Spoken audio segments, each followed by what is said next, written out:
Yeah. All right, guys, here we are, Kevin the Toy Smuggler. I got my lovely wife Penny here, my crazy little girl, her microphone as usual.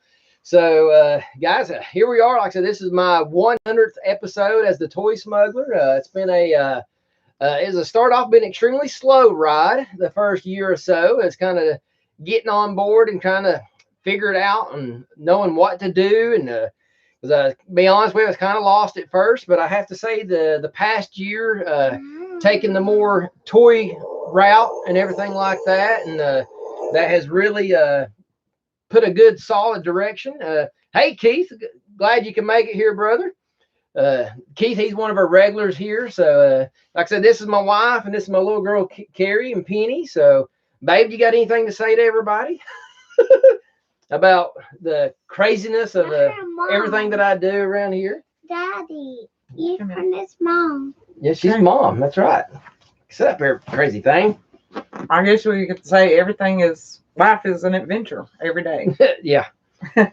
Well, Penny, what she did when we first got together a little over 8 years ago, she really pushed me on going to the conventions and stuff like that. And her and a good buddy of mine, Rob Brown, they kind of got behind my back. And Rob was like, you really need to push this guy and make him get out there and, and kind of challenge myself. So he did that and got with her. And she said they talked about this, what is it, Kentucky, if I'm not mistaken, Wonderfest was the first big convention. Yes, in Louisville. Yeah, and she came up to me, and we was just dating at this time, and she said, you're going to this convention whether you like it or not, and she just paid for the whole thing. So, I mean, how can you say no when someone's paying for it? I've never had anybody, come up to support me like that or anything like that.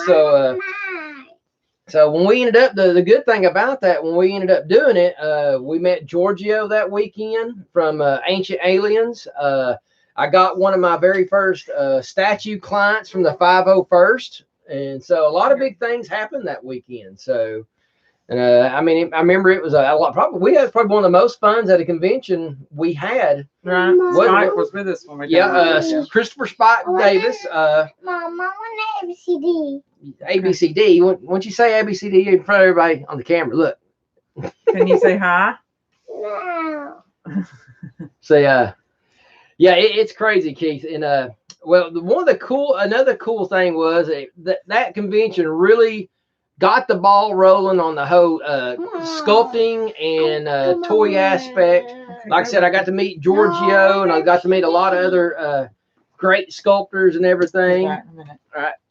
Yeah, little girl, she's just a little wild, so she's probably going to be in and out during this. But I was talking about the other good buddy, Christopher Spike Davis. He's actually going to be coming on in a little while. He's going to be doing some FaceTime. That way you can actually listen to him talk. Spike has been with me probably over 10 years now. I think he came aboard on, I think we met back in 2007, if I'm not mistaken. And Spike has, bottom line, has just been a extremely loyal friend. Anytime that I've ever needed anything, he's always been there, whether it be get the shirt off his back, be there for moral support. I mean, the guy has got on our films and at the old building that we used to have and just worked like a dog. I mean, this guy, him and Matt both, bottom line, I couldn't have pulled those movies off if I didn't have the support system of him and Matt.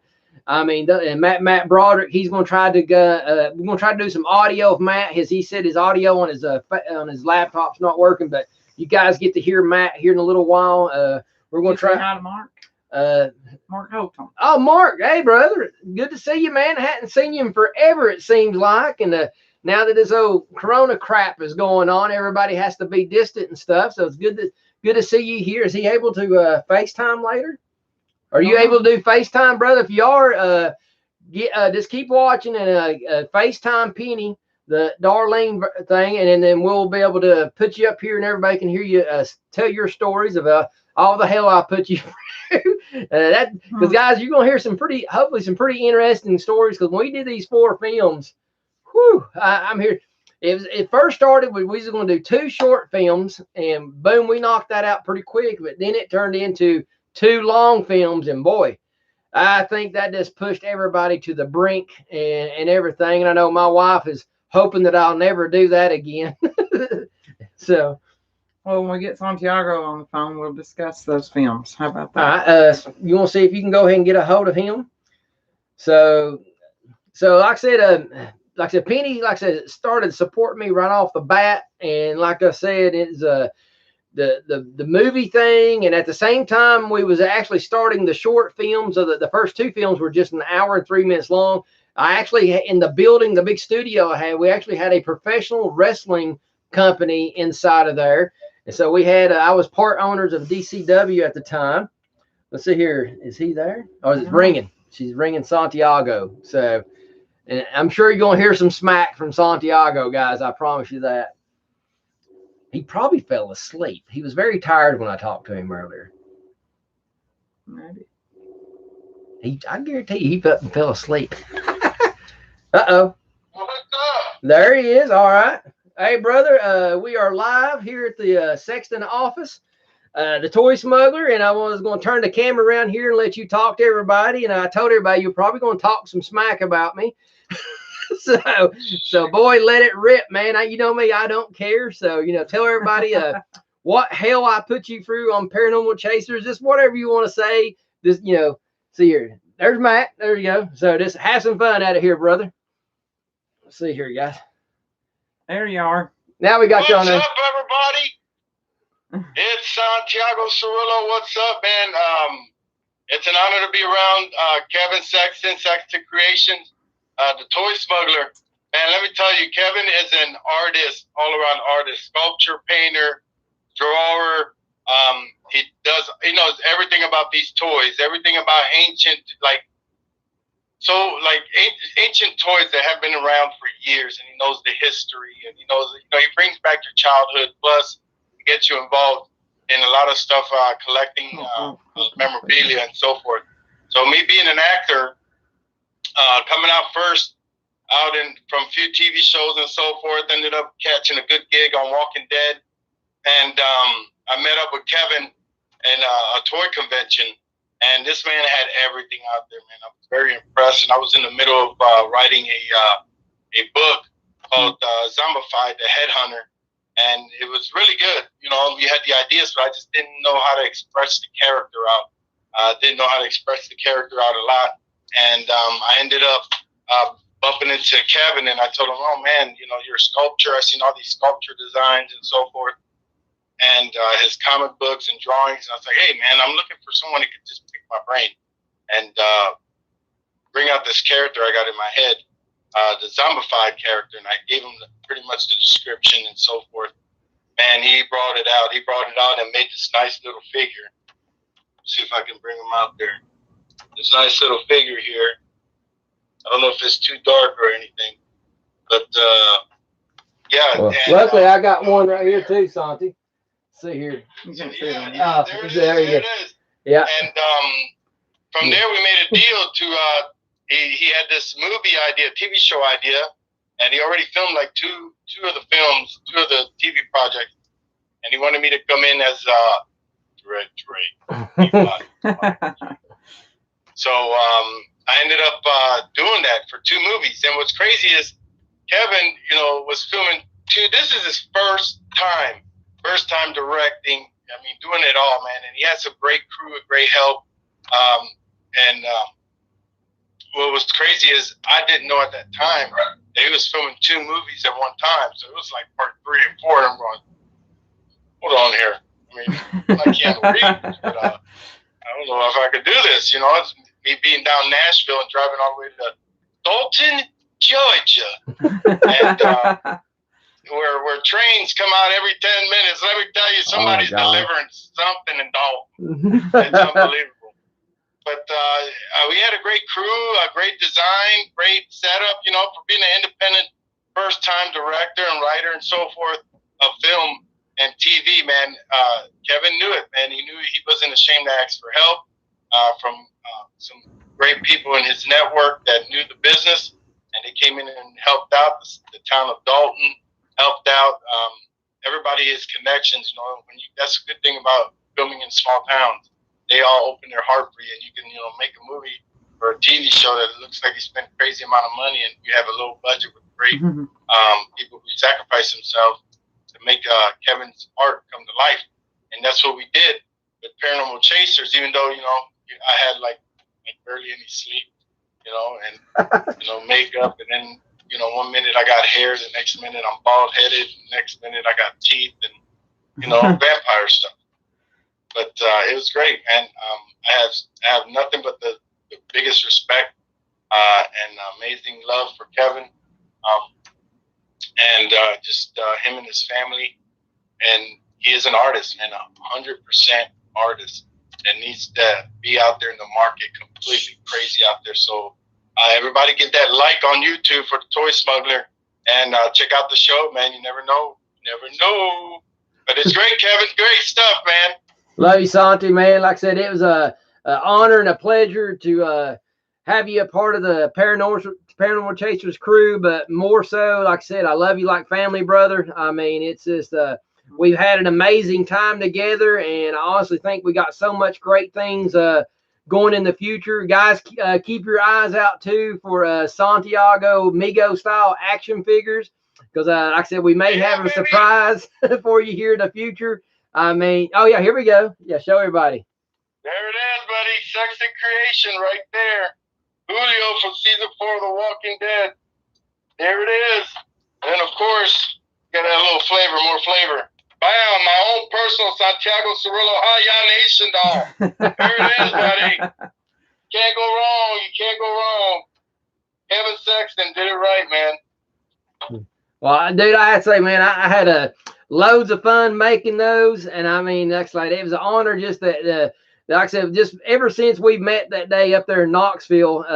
I think it was Wes's show, was it? Is Wes and yeah. Man, it was just boom. We've hit it off just like that, and it just, that's one of the greatest things about being a part of this whole industry is just the amazing people that sometimes you run into. And usually you meet so many people and it's like, okay, yay. And then boom, you hit that one person, man. It's just like you've known them all your life. And like I said, you're one of the handful of people I can say that that type of relationship as bond was formed instantly. And like I said, and I value that and I treasure that so much. And like I said, when you came down the Dalton, I know Matt and Spike and everybody just had a blast getting to know you and work with you. And every time I see these guys, they're always asking about you all the time and everything. And so, dude, this right here, you always will have a home here in Dalton. And I told you, never drive by here. Boom, stop, hang out, spend the night, whatever. I'll feed you good. Bottom line, never go hungry if you're near the Toy Smuggler, brother. So. Yeah, I know I did it a few times, man. So I already know that's already there, man. Hold on. Try to help out right here. But yeah, man, you know what? Like I said, it's once we get things going and we get out of this Corona stuff, man, we're back in business, with the action figures, filming, talk about more stuff. Of course, your stuff with the action figures and toy line and for potential TV show, Toy Smuggler. Dun. Oh yeah. So yeah, always, I always got something up my sleeve. That's something my wife gets. She tells me I always need to take a break, and I just don't know how. So I give up. Not in this business. Not when you hustle and bustle and bustle and bustle. Yeah, sleepers die. Gotta keep going. Yeah, one day when I die, I'll get my sleep in. So I'll do it then. Well, brother, I'll let you go here. I appreciate it. We're going to talk a little bit here, and I'm going to try to get AJ on the phone. Spike's going to try to get on here, maybe Matt and everything and stuff like that. So we're going to try to have us a good little family outing here. I guess you call it Corona style. That's going to be the new gimmick every year. Everybody's going to be talking about it. So, my brother, I love you, and you be careful out there, and I'll be in touch with you earlier this week, okay? Making faces. Wait on 1 minute. What do you want? I got to turn the lawnmower cutting the grass a little bit, but I appreciate you guys' love, man, and attention and great stuff, man. We're going to be working soon. And much love to you, and go Toy Smuggler. Hi-ya! Woo! There you go, guys. Santiago Cirillo, like I said, amazing See you guy. later. So if you guys don't know who he is, please go to his Facebook.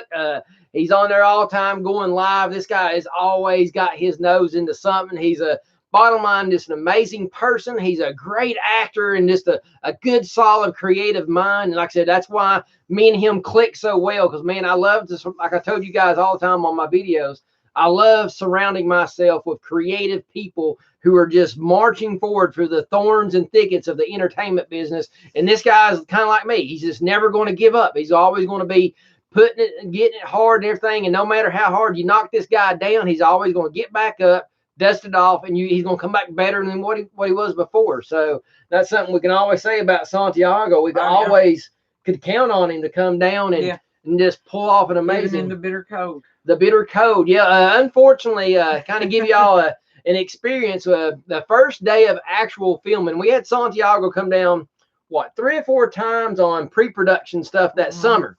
Good, warm, hot. You know, that's when we molding his face and teeth and shaving his head and all that cool stuff. You know, getting ready to film in November. Well, all that November, the first, I think is the second weekend of November, that 2014. Yeah, 2014. Yeah.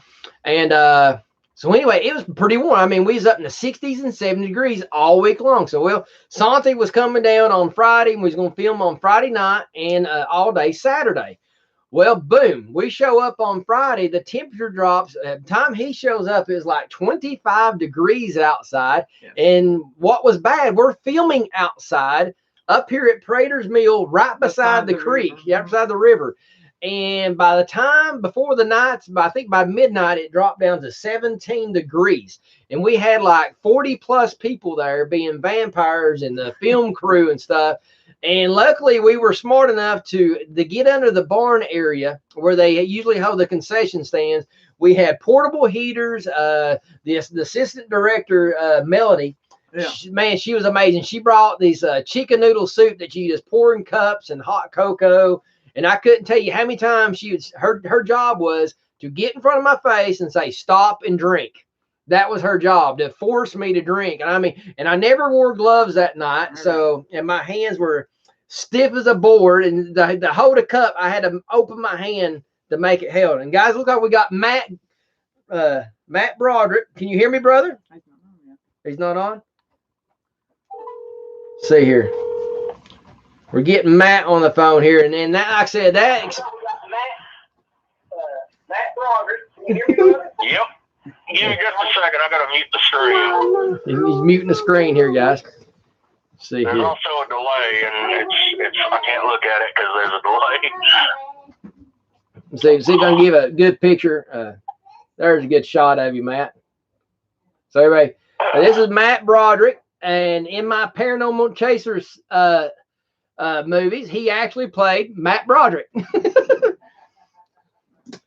was a story there. He never liked that part, but the reason I picked Matt, I met through Spike, and like I said, Matt just came in and boom, just really took charge of the whole projects on moving into that old big 10,000 square foot building. I mean, he was just, boom, the guy I could count on really quick out of nowhere. And just like I said, just took charge and started managing things. Because like I said, I still had to hold a regular job. So Matt was there, sometimes all night. Sometimes he spent the night there just making sure that we was able to get opened up and everything. And then when Paranormal Chasers came, I was rewriting how to do the storyline. And I really needed a solid, more of an adult, because the story started with me and 2 young kids, and I needed some adults in the storyline to kind of ground things out, but I need them to be kind of unique characters. And I thought, well, me and Penny, we was like, well, Matt's a character anyway. So, I mean, I just need Matt to be Matt. And, you know, and that's the kind of funny thing. And Matt would probably recollect so many times. I would write a script, and he would read it, and I said, listen, here's what I want you to say, but just say it like you would say it. Say it the smart-ass Matt way. Sure, no problem. And boom, it'd be like gold. I mean, really, Matt was our what was it? We gave him the actor, was actor something. I don't remember. But what the some title yeah, was. he got one of the acting awards. So like I said, he just really. Yeah, I still got it. It's downstairs in the living room, sitting on top of our entertainment center. But like I said, but what was, I guess, the shocker to everybody from you just being you, it really brought some realism to the storyline, and it really grounded the team on, because sometimes when you were talking, it was extremely serious, but when I needed that touch of comedy relief, boom, it was there, but it wasn't silly or stupid. It was comedy is a touchy thing, especially when you're doing kind of the darker storylines. So I mean, but you hit the nail on the head, and I will ever for the rest of my life be grateful for everything you did on that project. So take it away, Matt. Well, I appreciate it. I mean, there's a little more backstory. The whole thing was I was never supposed to be. We got to tell everybody I was never supposed to be in front of the camera in the first place. True. Yeah. Go ahead and tell them the whole story there. Well, the initial attempt, I'm going to say attempt to make this, we had a bunch of people coming in, and costumes were had, and complaints happened, and then we had replaced those people. I mean, I think there's still clips of them in one of the episodes. Yeah. I think it was episode 1 or I think it was episode 2 that we have like a flashback sequence or something to that. Right. And after they flaked out because they couldn't hack it, I mean, it's not for everybody. We had replaced them with some of our new cast. Well, one of them couldn't make it that day, and they were supposed to be there. And I was just like, well, I mean, I can kind of just jump in as a temporary thing, and then a temporary character became a permanent character. And by that point, instead of me just being a cameo, I found myself suddenly one of the main characters, and had never really been planned on. So that's why my character never had a name. Well, I tell you what, like I said, having you and Lonnie was really the supporting cast, and Lonnie was a young kid. I think he was just 13 years old, and it really was Chase. The character was named Lonnie Luck. And you're going to be talking to AJ Coker here in a little minute. He's the owner of the Fantasy Factory here in Dalton, the comic book store. And AJ was like Matt. He played AJ Coker. So, and Lonnie Chase, who played Lonnie Luck, is AJ's nephew. And him and Matt was supposed to this be when I needed a comedy relief, or Matt was just supposed to be the middle go-to guy getting messages from AJ. Like I said, like you said, this is very much a supporting role. But when we had a couple people, I done had it set to film, and Matt, I tell you guys, when I say we're camera's rolling at 7, dang it, buddy, camera's rolling whether you're there or not. I really don't care. I'll change the story on the spot. So anyway, we had 2 of the so-called main characters couldn't show up. Well, so I'm calling Matt and Chase, and boom, my B team quickly became my A team. And I tell you guys, that was probably one of the most amazing experience that we had filming, because boom, when everything, Matt, you can probably contest to this, that when everything went to hell, it seemed like we ended up with a better story just by reacting to those things that didn't go according to plan, wouldn't you say? Yeah, I mean, it definitely worked out in its own way. I see my baby girl. Yeah. Hey, girl. Say hi, man. Matt sees you. She is, for some reason, is afraid of the camera, man. It's crazy. Oh, she'll grow out of that. You can't be afraid of the camera. Hey, Mikey, what's up, brother? But yeah, no, I mean, it was a trip. That's the way things kind of worked out. But I think in a way it worked out better because we all had like this just fantastic chemistry that you just can't plan for. Yeah, exactly. I have to agree with you there, Matt. Does this seem like when the right crew finally came together, boom, we went 100 miles an hour after that. And that's the telltale sign when you know things are right, is when no matter when everything else around us is not working out, we still come up with a great product. And that's when, like I said, we just knew things were right. And Matt, I got a question for you. What was your favorite scene that we did over those 4 movies? Oh, Lord. God, that's tough. And it really, I think I've got two. Okay. That kind of are contenders. I'd say one was the whole scene we shot upstairs in the old Los Reyes building, which unfortunately isn't Los Reyes anymore. Oh, yeah. But that whole night was just fun, and I was sitting there the whole time thinking, my God, people are going to see us upstairs, and we're going to get the cops called on us because I'm running around Los Reyes with a shotgun. Hey, and Mark Holtham is on the screen, and he actually mentions that how Matt hit me. See, Matt hit me with his shotgun, his baby. Hey, Mark. So, How you doing, buddy? yeah, Mark, guys, if you see him on here, Mark Holtham, he came in.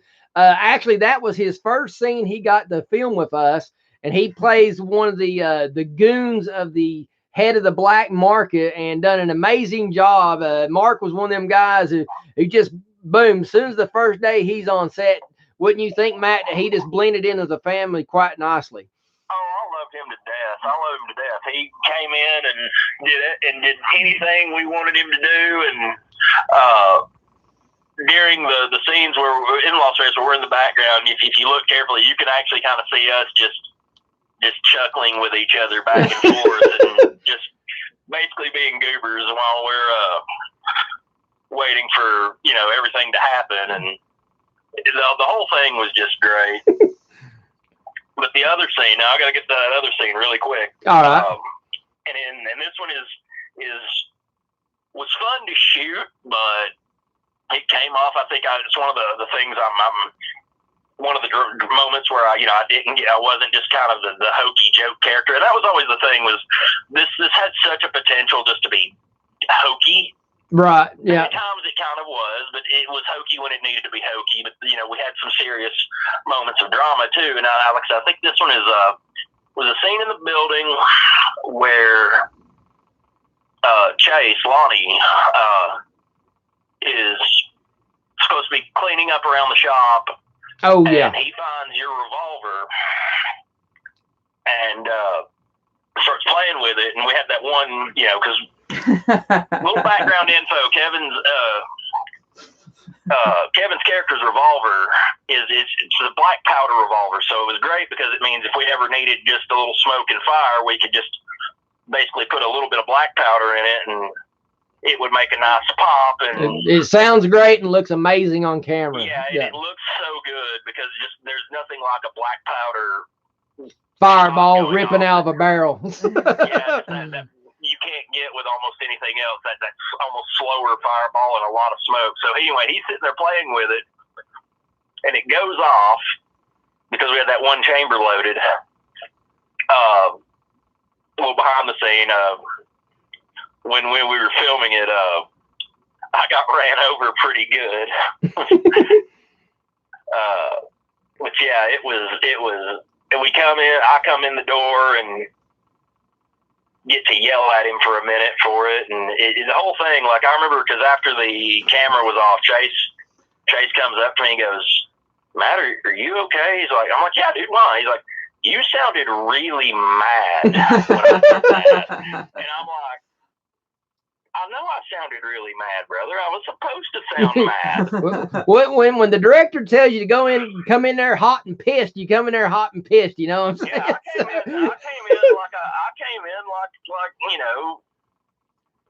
like someone had just shot a gun out exactly. Over my head, Like I said, that was a tricky scene for us to pull off, because if anybody ever gets to watch it, I may post some of these that scene up later on. And this is one of them scenes where you got a kid playing with a gun, and the music that I had overlaid it really sound like, okay, this kid's fixed to accidentally shoot himself. So it had a very eerie vibe. And then within a snap of a finger, it goes totally comedy. And then with another snap of a finger, we go back to serious. I mean, it's a very emotional, knee-jerk scene. And I'm really still shocked that it pulled off the way it did. I really did. I think because they're able to go from drama to comedy, back and back, in less than a minute. That's hard to pull off. And I have to say, we done an excellent job. It's hard to pull off, but it's hard to pull off well. Right. And like without, just feeling like you're being, jerked one way, then jerked back the other, Right. because the whole thing just flowed really well. Like I said, Merle, when that shot went off, because since I was the one who it was always me or Spock who ended up loading the revolver for whenever we had scenes that required the use of it. I loaded it a little hotter than normal that day, which I mean it still wasn't hot. Right. It was only barely, I think, a quarter of an active load for it. And when it went off, though, poor Merle, I'm standing behind him watching the camera, watching the whole thing happen, and Merle damn near ran me down. Yeah. Well, and plus a gun going off inside of plus a gun going off inside the warehouse is kind of echoed a little bit more than if you was outside and stuff.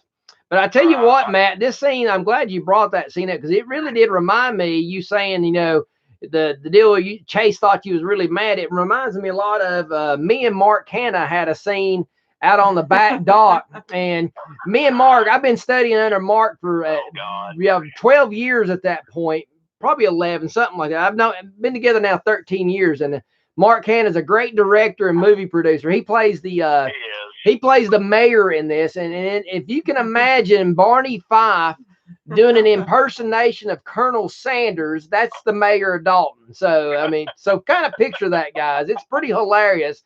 And Mark pulls it off in grandiose fashion, bottom line.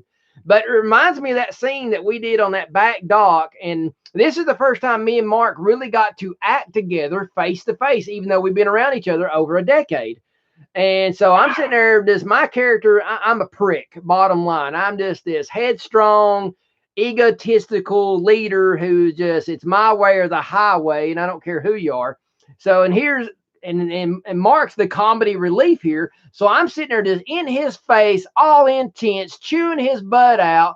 And I remember halfway through it, he goes, wow. He goes, you can tell it emotionally took back. He goes, you've never yelled at me before, And I was like, what? I was like, well, I'm acting, dude. He said, but still, you've never yelled at me. I mean, and he's probably the only person on the planet I probably never have really yelled at. So, because he is just such a sweet, nice person. I just don't think he can probably ever make anybody mad. Wouldn't you say that, Matt? Oh, I know, it was great. I remember because I was filming. I was behind the camera that night when we were filming it, and I remember just constantly having to basically hit record, walk away because I was almost falling on the ground. Yeah. That was you and I both, Matt. Made me laugh. Yeah, Penny saying that was you and her both behind the cameras. Yeah, we had two different cameras, and like I said, Penny, just so you guys know, she worked cameras throughout the whole entire production of all 4 movies, and helped done the editing on number 1 and number 2, and a couple of scenes on number 3, I believe. Yeah, and stuff like that. And usually, if I had trouble putting a piece together, and I had to have her come in and say, all right, how does this look? And so she was like, what do you call that? Supervising the editing. If anything sucked on it, trust me, she didn't hold back to tell me on that. So, but yeah, Matt, there's 2 great scenes. But I have to say, my favorite scene with you is the argument that me and you had behind the old Manly jail. Yeah, so I was actually just thinking about the reshoot of it. The reshoot, yeah, technically the reshoot.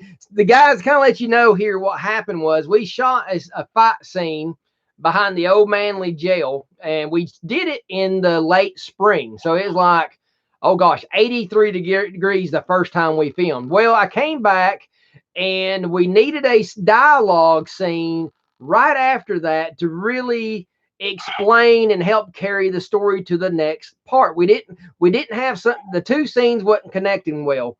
So we needed a new dialogue scene to kind of push the movie to carry it through. So I came up with a new scene. So we decided by the time I realized that we needed this scene, it was already October or November 1.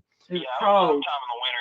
It was the cold had settled in. Right. Yeah. So luckily it was early enough that was early spring because not all the leaves were back on the tree. So by the time we filmed in the fall, the surrounding areas looked spring and fall look very similar if you do it at the right times of the year. So anyway, we come at, Matt done had t-shirt and a pair of shorts on because we filmed in the spring and it was kind of warm. So he had to wear the exact same clothes. So boom, now it's like 38 degrees and we're standing outside for an hour trying to do dialogue. And my character always wore long sleeve, heavy pants. And I was able to put thermal underwear underneath my pants. So I'm out there, extra t-shirt on, all nice and cozy. Matt's out there just freezing his butt off, might as well say. But anyway, him being so cold really made it came across on the camera as Matt being a little bit more dramatic than probably what he was trying to be. So, I mean, we had great dialogue, we had great interaction, but him freezing to death really made it come across that he was being upset, but he wasn't upset, he was just freezing to death. Oh, I was upset. No. Yeah. I was upset. I was cold. Yes. Very cold. Yeah. But, Scenes, I was running back to the car to get in and like warm up, throwing my jacket on, being like, "Oh my God, I hate you so much." Whoa. That's watch out, baby. You can't go back there. Sorry, my little girl about unplugged everybody here. So yeah, I called her at the last second. But yeah, that was just so much fun. Like I said, I wasn't one for retakes, but the 3 times that we went back and redone a scene, the retakes were gold. And this, just to do a quick mention, the retake at the dinner table scene was a totally amazing, and the reshoot of the Cardinal versus Dread Drake. I'm so glad we did that one. So, but hey, Matt, I'm going to let you go. We're going to try to get a hold of Spike and give him some FaceTime and everything. But I want to greatly appreciate you coming out here tonight and talking to everybody and everything. I hope everybody enjoyed Matt's stories and everything. Like I said, it really brought me back down memory lane here. It gave me some good laugh this afternoon. I really needed a good laugh, and I appreciate that, Matt. Hey, no problem. Hey, I got to throw off one more serious scene, though. All right. I gotta, because this was, I think, the pinnacle of everything we have ever shot. The warehouse. Oh, yes. Yeah. We got to talk about that warehouse, though, real quick. Go for it. When it was everybody. That was the day after what Prater's we Mill. affectionately refer to as Hell Night Yes. at Prater's Mill. That next day, when we were filming in the warehouse, it was, I think we had close to 40 people. Yeah, I think it was 43 people. I think it's 43 people those 2 days. Yes. Yeah, and that's just the people in front of the cameras, not to count the people Behind the working camera. just in the background. Yeah, our support staff that night was just amazing. But just watching how that whole thing just came together, especially the big fight at the end. We ended up filming there, I think, for 4 hours. And Yeah. the fight scene itself, we filmed, I think, an hour on the fight scene and got so much good footage of it that we ended up having to make the movie longer just because we didn't want to leave any of it on the floor. Right, We exactly. didn't want to cut any of it because it was all so good. Right. And I think that's the day, too, that Mark Hanna came by just to visit. And, we done an extra run through just so he could watch it live and everything. So. Yeah, and that came together so well. I think I have to say that was of everything we had ever filmed, that was probably has to be one of the top scenes we had ever, just from the way it worked out on a technical level, was one of the best things we had ever done. No, I have to agree with you. I tell you what I'm going to try to do, guys, and over the course of this week, I may even take some clips out of the movie and do like a post them up and do a live thing, but then turn the camera around so everybody can watch it live. I might try something like that to kind of, because I know a lot of these people hadn't seen these movies and stuff like that, and I've been waiting for the right time to release them back out to the world and everything. But like I said, I got a lot of cool people that I'm dealing with right now that may be able to, somewhere down the line, we be able to come back and revisit this project and take it to a whole nother new level, if you know what I mean, Matt. Oh, that would be so good. Do it with money this time. I'm not gonna lie, I'm getting the itch again. Oh yeah, like I said, it's one thing about this Paranormal Chasers project. Just so you guys kind of know out there, it all started 15 years ago. I wrote 9 comic books on this thing. I wrote the stories, did all the artwork, and we ended up doing like 4 or 5 little trailers before boom, we end up doing this movie series. And then we done how many shorts, Matt? 4 or 5 shorts, YouTube shorts after that. So Oh God, I don't even remember. something like that. But yeah, guys, if you want to see the shorts, they are on my Toy Smuggler channel. Just scroll toward go to the video section and scroll down toward the bottom, and you can guys probably find them down there. They're called the Crosley Logs, if I'm not mistaken. I'm wanting to say there's like 4 or 5 little episodes, and I kind of leave it at a cliffhanger. And that's when everything, the biggest problem we had toward the end was our crew behind the camera started getting too thin to where we just couldn't operate. I mean, I can always said I can work Paranormal Chasers being in front of the camera with me and a bad guy if I had to. But but you got to have a certain amount of crew just to operate. So, and you know as well that, Matt, because if you don't have a decent crew behind the camera, you just can't do much. And that's where we just the project became a very we was really doing things at a level that we really shouldn't have been doing them at. I'll be honest with you. But like I said, you know, we went for it all. And like I said, I wouldn't take none of it back for nothing. Bottom line, it was an experience of a lifetime. And one thing I have to say about Paranormal Chasers, it writes itself. When it's ready to come back, it will come back, and it will be better than anything it's ever done before. So that's where I'm at. And that's all I got to say about Paranormal Chasers. So I mean, it's come back. What the last time was what, round 3 or 4, something like that. Yeah, it's as you referred to it many times, the project that won't die. The project that won't. Every time I try to throw it away, it keeps coming back. So, well, hey, I got Penny back in here. I'm gonna have her try to get Spike on here, and we'll see what he's got to say, brother. All right, well, tell Spike I love him. Hey, no problem, brother. We love you, and thank you for coming on here and telling everybody the stories. Like I said, we got Mark Holtham, Keith up here, we got Mikey, and we got Sebastian. I got a lot of new fans out here, guys, and I just want to everybody thank Matt for coming on here and sharing these crazy cool stories. And like I said, we're going to try to get Spike on here, brother. Yeah, and I'll be hanging around in the chat for a little while anyway. All right, yo, well, introduce yourself to everybody, brother. Yeah, they saw me. All right. I love you, brother. Love you too, man. Love you, baby girl. Love you, Penny. Love you too. All right, guys. Well, while I'm waiting to get a hold of Spike, if anybody's got any questions, please just feel free to ask anything. We're here to answer everything. So see what's popping up here. I see Sebastian's on here. Mikey's on here. Yeah, Mark, like I said, was a part of the project. He played, oh gosh, the short time Mark was there, he played, what, 4 different characters, Mark, something like that? It's pretty crazy. Let's see here. Calling Spike here. There you go. All right, guys. This is the notorious Spike Davis. What was your name? Oh, sorry about that. Let me get you turned around here. Was it Agent Fowler? Was your name? I'm trying to remember. Forrester. Agent Ford. Yeah, Fowler was the other one. Yeah. Yeah, he was the one that was supposedly a demon in disguise. That's right. Well, brother, take it away here. Your camera's all over you, man. All right. Well, I have to say, filming with this guy has been a real experience. It's a lot of fun. The thing that really gets me the most about him is his favorite saying is, when filming, it's better to ask for forgiveness than permission. So we randomly doing stuff that we had no idea whether we had permission for it or not. We'd be areas that we didn't really think we were supposed to be in, but somehow, I don't know how this guy does. He's got a silver tongue if I've ever seen him. Pump his way in and out of any situation. So just filming with him is an experience. You never know what it's going to be from one minute to the next. So like working with a severely ADD person.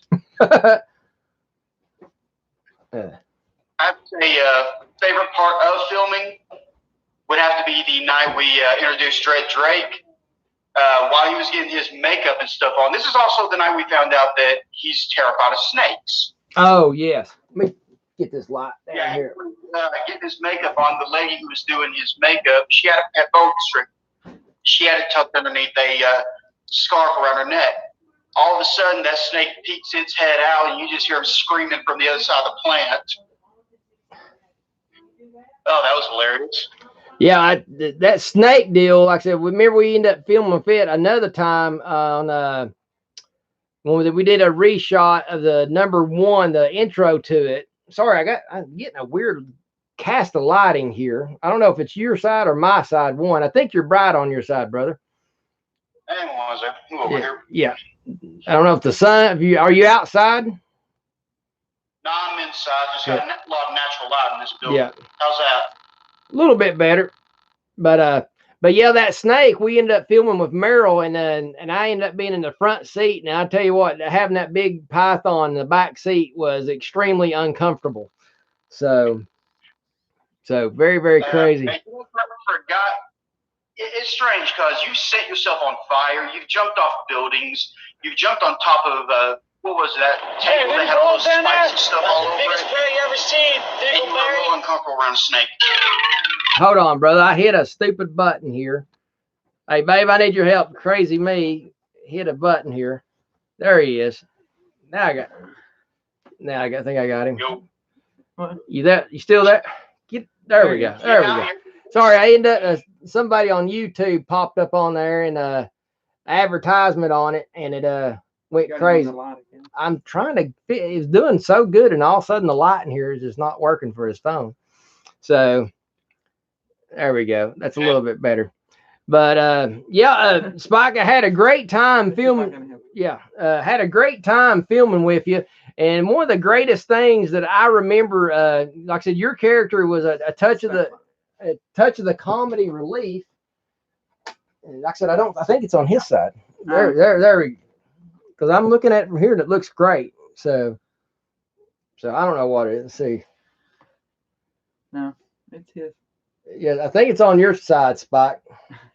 So, but anyway, yeah. Well, you're in a. I see what it is. You're in a white room. That's what it is. all the lighting's bouncing everywhere. So. I know exactly what to do here. Yeah, or just turn the lights off.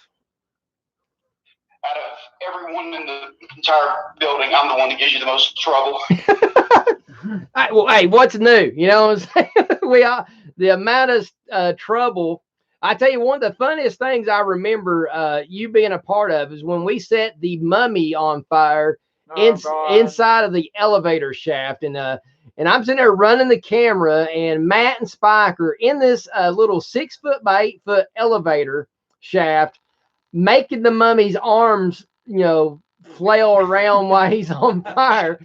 And the hilarious part is the wide shot, and all you're seeing in the background is Mac and Spike with the little sticks just giving it hell, trying to keep from choking to death. Oh, that was so hilarious back in those days. Yeah, I have to say my least favorite part about filming with you was that time you had me jump off the side of the bridge. Yes, the real thorns in your side, if I'm not mistaken. Yeah, Lonnie was driving on by on his bike, and I had to pretend like I was tying my shoe just to keep him from noticing me.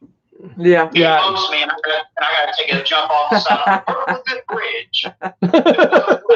That was Randy with you. Yeah, Randy was with you that day.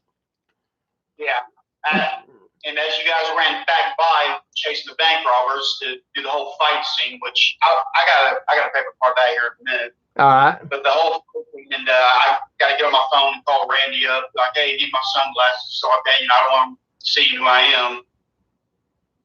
Yeah, that was one of the best scenes, I think, early on that we did in the first 2 movies, setting up for that fight scene and doing it and everything. That was just a blast. The stupid stuff we do for you. Yeah, unfortunately, and some of it was kind of stupid, but in the end all game of it, I think it all turned out for the greater good. I think I really do. So.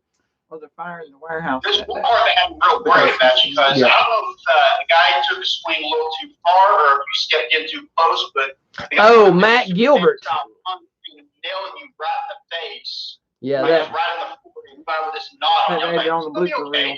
Yeah, that Penny just reminded me that ended up on the blooper reel, and what it was, my character always carried around a bullwhip, and during this fight scene, I got his hand on the bullwhip and jerked him toward me, and then as we were coming toward each other, his fist I mean, he caught. Luckily, I was wearing a bandana, so you couldn't see the pump knot that formed on my forehead. So yeah, that was real, and it really made me stagger back like you wouldn't believe. So that's why it ended up on the blooper reel. So. Yeah, he felt real bad about that too. Like, Oh no, he did not. He didn't care one bit. It's Matt Gilbert, and he is not going to apologize for punching anybody in the head, even his best friend. No way. Yeah, he didn't feel horrible at all. He'd probably sitting back horse laughing about it. So, but that was one of her best fight scenes. I think we ended up doing out of the whole entire. And the reason I want to set this up for you too. The reason we ended up doing that fight scene, because when I got into filmmaking, the one thing I did not want to do was my film directing revolving around my history being a professional wrestler. So I was concentrating more on drama, being the serious writing and touching the comedy in the right places. So the fighting part of it was really not my focus. And then, boom, I figured everybody will be glad that, here it is, a pro wrestler that does a film with no fighting. But guess what? Everybody complained that my movie didn't have no fighting in it. And I was like, well, damn, it's crazy that everybody complained about what I thought they didn't want. So that's why in the second film, I had to make sure I put in a really good fight scene to please everybody, that the wrestler did a directing of a fight scene like that was needed. But anyway, it worked out great. So the wrestling helped. Yeah, it was fun. So yeah, it was a lot of fun. I really enjoyed it. I just overall enjoyed the entire experience. I say that not that Santiago first showed up, you died of mutiny. It was freezing cold, everyone. I think it was like maybe 24 degrees outside at that point, and if it was 1 degree colder, he would have had a mutiny on his hands. He would have just left. Yeah. We would have got as great footage as we did.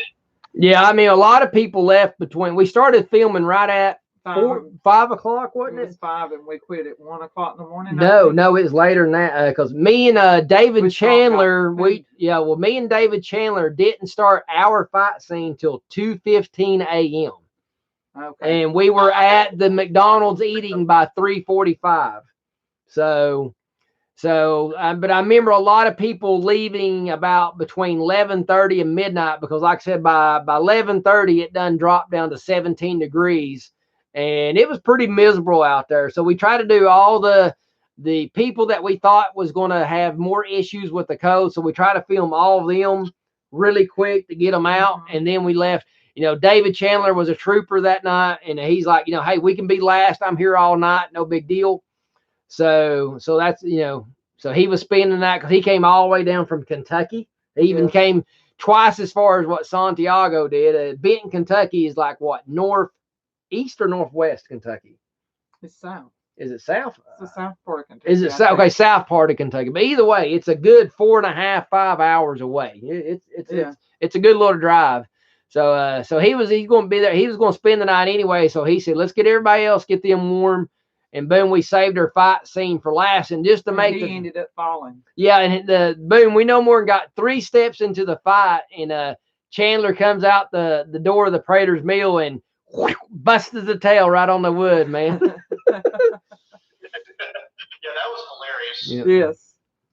So speaking of David, didn't you go and do a little filming project with him up in Kentucky for a while? We was getting ready to do it. We talked about it for months, and then at the last minute, he decided not to do it. But I did go up there, and we did a call casting and went and talked to a bunch of people. Found a good handful of many good actors, and the ones who wasn't good at acting were really good at the black belt karate arts and stuff like that. So I think he's actually scratching his head on going back to that project and everything. So I told him if he needs any help, I'm here to help him out. So yeah, I mean, you working on a martial arts movie, that's something I like to see, because you're used to pro wrestling and street fighting and stuff like that. Seeing you have to tackle something with discipline and form.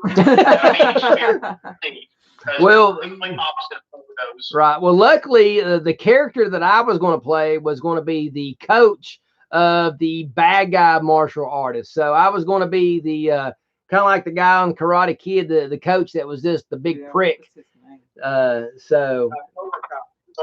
Cobra Kai, yeah, the leader of Cobra Kai. That's pretty much what my character was going to be, and I thought that was a perfect fit for my character anyway. So I think my demeanor could have handled that quite well. So I hope he ends up changing his mind, going back and doing it. And like I said, but one of the funniest things that come out of that call casting up there was there's this one young guy up there, curly-headed boy, and I'm like, he had such great personality, but his personality really didn't fit any of the characters that David had wrote. And I'm like, dude, you just need to write this guy in there. He's a natural. I mean, real quick, after meeting with this guy 5 minutes, I done had a scene wrote in my head on what we could do with this kid. And I'm like, dude, we need to come back and let me film this scene with this guy so I can show you what I'm talking about.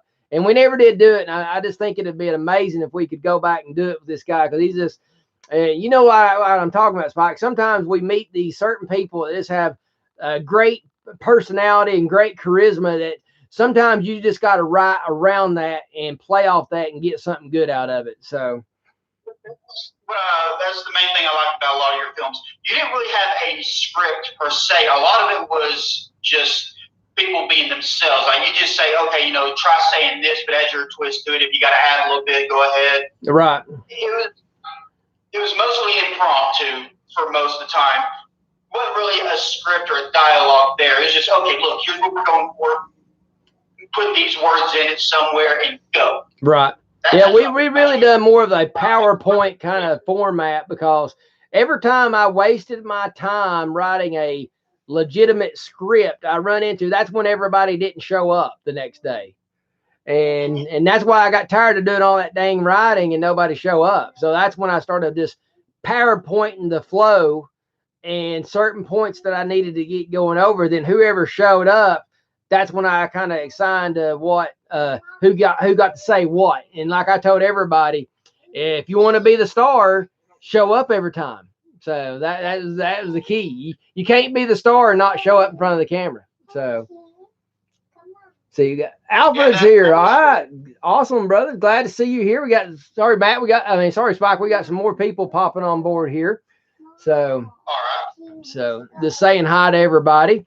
All right, Spike, what was your favorite scene out of all 4 movies? Favorite scene out of all 4 movies?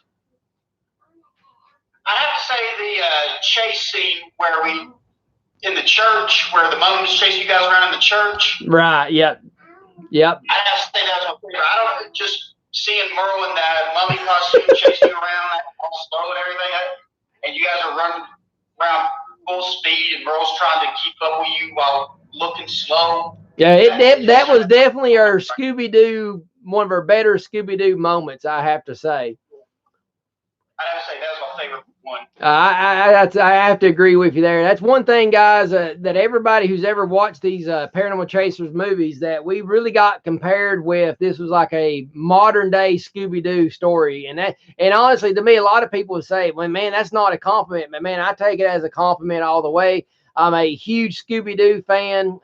Hence the mystery machine sitting in the floor behind me here, so that I got from my little girl, and to me, having that Scooby-Doo, Buffy the Vampire Slayer kind of feel to it, to me, it just, it harked back on fun movies and films to watch back at a good 10 years ago. Movies nowadays try to be so huge and so dramatic, and so the world is always in peril. And it's just, I'm so tired of these Avengeristic kind of movies where the planet's fixing to destroy. And I always love just these quick little short stories that really just captivate you and engross you, and you get lost in that 30 minutes or 45 minutes, and boom, at the end of the day, the mystery's solved. On to the next thing. And I think that is a more creative way of writing, and the consistently of putting the world in danger or in peril or doom is just a cheap way of film writing, if you ask me. So yeah, I never did get all that. It's like everything's just, it seems like everybody's following a plot line nowadays. They just add different characters and monsters into it. Yeah, they got a format, and every movie's following that format, and it's just, I'm just not into it. Like I said, some of the best writing on television that I've ever watched. And every time I mention this show, everybody's like scratching their head, like, what show is this? Is Mysterious Ways with David Pazdar. That's and Ray Don Chong was in it, and that was probably one of the greatest well-written mystery shows that and this kind of has a sci-fi feel. And if you never heard of it, go on YouTube, type in Mysterious Ways with Adrian Pazdar. And man, that is one of the most greatest TV shows ever written. Pazdar is one of the greatest actors that you'll ever watch. I mean, he's just amazing. So definitely got to check that out. And babe, you got anything you want to add to all this? I'm sorry, I've been out of the room most of the time. Well, we just been talking about the movies and everything. Well, let me ask you this. What was one of your most favorite things that you've done during a series with Spike, where Spike was involved? It was probably the scene that he was talking about earlier, but I think maybe more toward the fight scene behind the mill, because that's when we were doing the scene with the bank robbers. Oh yeah, the bank robbers. Yeah, that's yeah. She was referring, Matt. I mean, Spike, if you couldn't hear her well, yeah, she was referring to the fight scene, the setup up there by the bank and everything behind the over there at the jailhouse. So Yeah, we're at the end of it where you supposedly killed that guy. We wound up arresting him. Right. Yes. Yeah. Him and Randy were the guys chasing you guys. Yeah. That was just a good fun scene. Hey, and a funny story, and I can't remember if you ever got told this, but a guy, we go to Rockbridge Church, and a guy that we go to church with, Dustin, his name's Dustin Coker, and anyway, he was driving down the road that day and going in front of the front doors of the bank, and all of a sudden he sees these guys with guns and masks and everything. So he's like, puts the brakes on, like he thinks he's witnessing a real bank being robbed. And then he said he drives up just a little bit more, and that's when he sees me up there standing beside the cameras. So that just shows you know. But luckily we done had called the cops that day that they might get phone calls, so we didn't want to alarm anybody, and everything. But hey, we're going to try to give AJ a call real quick. He was supposed to be eating supper or dinner at one with his brother Mark. So I'm going to try to get them on the phone and see if AJ's got something to say. So and everything. But Spike, brother, I love you to death, man. You're like a brother to me. And like I said, dude, your bottom line, Paranormal Chasers just wouldn't ever been the same if you hadn't been involved, brother. And I want to thank you from the bottom of my heart about it, man. Thank you so much. All right, very welcome. Thank you again, brother. Love you, man. You take care. All right, you too, brother. All right, guys, I'm going to back the camera up just a little bit here. But yeah, my wife, she's going to try to get hold of AJ Coker. He is the owner of the Fantasy Factory down here on North Hamilton Street in Dalton, Georgia. Oh, you're going to call him. Oh, yeah. If you don't mind, try to get him on there for me while I'm doing this. But yeah, AJ, he was one of the characters, kind of like Matthew Broderick, that we introduced him on just being himself, so to speak. And AJ, I've known him back to when I first started writing hey baby girl, but I started first writing the comic book series. AJ, it was his comic book stores where I first started putting my comic books. So I'm gonna try to get AJ on the phone here. Where's your cut? Where's your cut? Call has been forwarded to an automated voice. Missed him. Maybe he'll call back real quick here. Let's see. And David Chandler just saw me a message. The guy's talking about the play the vampire historian. He left a message here. Let's see what he says. Let's see. Open it up. He said he's going to try to call back here just a little bit, all right? But I'm going to try to get AJ. But AJ was just an amazing guy to work with. He's always supported the comic books of Paranormal Chasers and all the videos. Actually, the very first video that we ever recorded, we did at the Fantasy Factory, and we even did a fight scene on the rooftop of the Fantasy Factory. There's loads of fun. Like I said, AJ's been involved with Paranormal Chasers since day one. So I want to try to see if I can't get him to answer back here. It's dead. So, see here. I'm trying to see here. Yeah. So, yeah, if anybody's got any questions while I'm waiting on this, I'll be glad to answer it. Hopefully he'll answer here.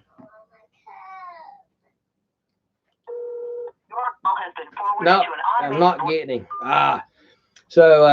But guys, yeah, I hope you guys been enjoying this Meet the Family. Like I said, if you got any questions about the filming that I did, the artwork, statues, or anything like that, just please fire away here. I can see the actual screen right now and everything. So, and like I said, this is our 100th episode, and I just want to try to include as many people as I could here, because like I said, one of the biggest things that I've learned really quick in the entertainment business, if you want to do anything and you want to be successful, you got to surround yourself with other talented and successful people. I mean, that's just the key to all of it.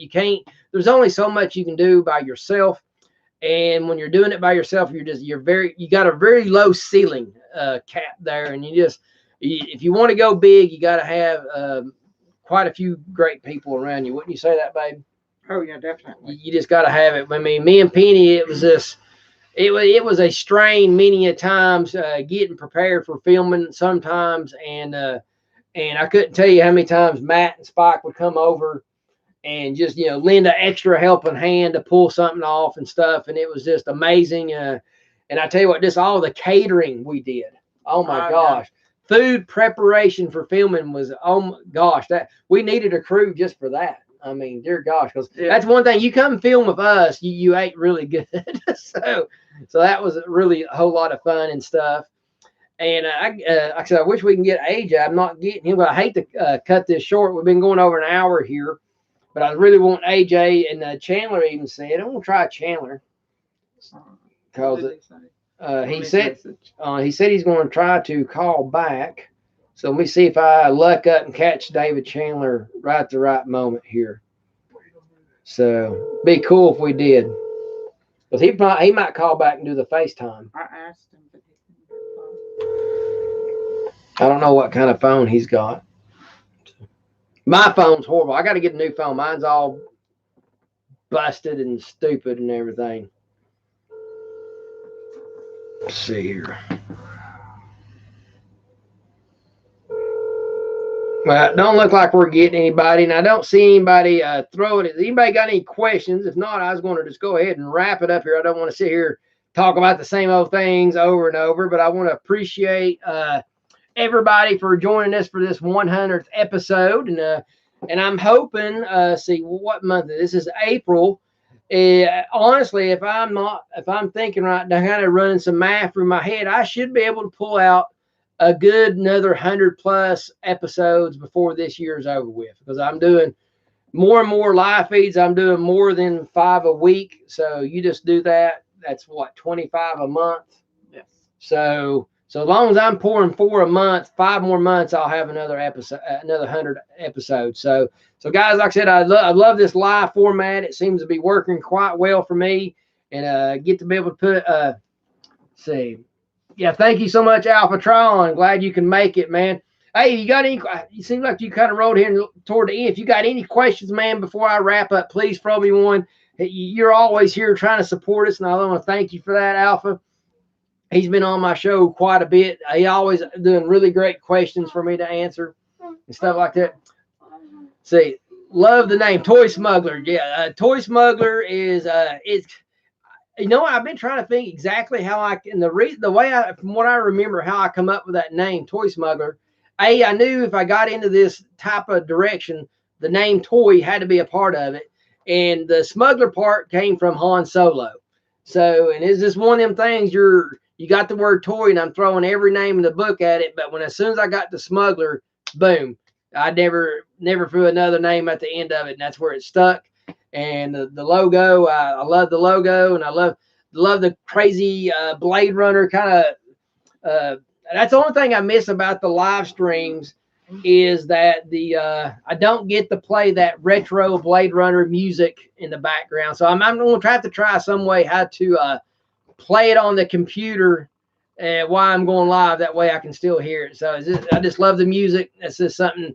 Probably nobody else likes it, but I like it, and I guess that's all that matters. So, but guys, I guess I'm going to let you go here. Thank you guys for joining me. I apologize that we couldn't have any more people, but this coronavirus has put a strain on this kind of crazy show that I was trying to pull off. Dalton's on this stupid curfew right now, and hopefully in a couple weeks, maybe on the 200 episode, I might be able to do a larger gathering. We might just throw one big old party, so to speak, and do that live, and maybe do a roast on the Toy Smuggler. That might be a lot of fun. So, guys, thank you all so much for joining me. And like I said, and probably tomorrow I'll do some other kind of live stream.